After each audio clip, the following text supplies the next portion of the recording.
আসসালামু আলাইকুম, সবাই কেমন আছেন? নিশ্চয়ই ভালো আছেন। তো আজকে নিয়ে আসলাম আপনাদের সাথে পরোটা বানানোর রেসিপি। তো এখানে আমি 1 কেজি ময়দা নিয়ে নিয়েছি, সাথে এখানে 1 চা চামচ লবণ দিয়ে দিলাম। এখন এই ময়দাটাকে নর্মাল পানি দিয়ে মাখিয়ে নেব। আমাকে হেল্প করছে আমাদের মনোয়ারা। তো মনোয়ারা অনেক মজা করে রুটি বানাতে পারে, পরোটাও বানাতে পারে, তাই ওকে দিয়েই আমি সবসময় রুটি পরোটা বানিয়ে রাখি। তো এই তো ময়দাটা মাখানো হয়ে গিয়েছে, এখন এটার উপর তেল দিয়ে দেব। 1 চামচ পরিমাণ তেল দিয়ে এটাকে মাখিয়ে নেব। মাখানোর পর এটাকে 1 ঘন্টার জন্য রেস্টে রেখে দেব। আর একটা ঢাকনা দিয়ে ঢেকে রাখলাম।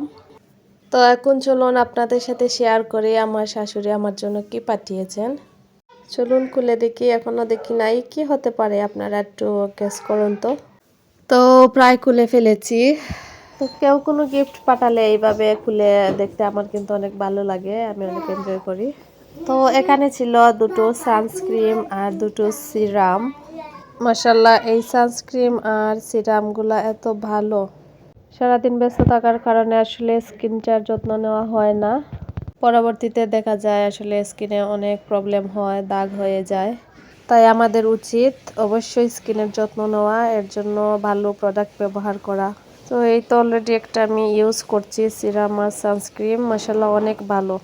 বাইরে যাওয়ার আগে ও রান্না করার সময় অবশ্যই আমাদের সানস্ক্রিন ব্যবহার করা উচিত। তো 1 ঘন্টা পরে চলে আসছি পরোটা বানাতে। এই তো পরোটা বানানো হচ্ছে। আজকে আমি পরোটা ঘি দিয়ে বানাবো। নর্মালি ঘি দিয়েও বানাই সব সময়। ঘির ফ্লেভারে পরোটা কিন্তু খেতে বেশি মজা লাগে। প্রথমে একটা রুটি বানিয়ে এর মধ্যে ঘি লাগিয়ে এভাবে গোল করে রাখা হবে, পরবর্তীতে এটাকে আবার বানানো হবে। সাথে থাকুন, দেখতে পাবেন কিভাবে বানানো হচ্ছে।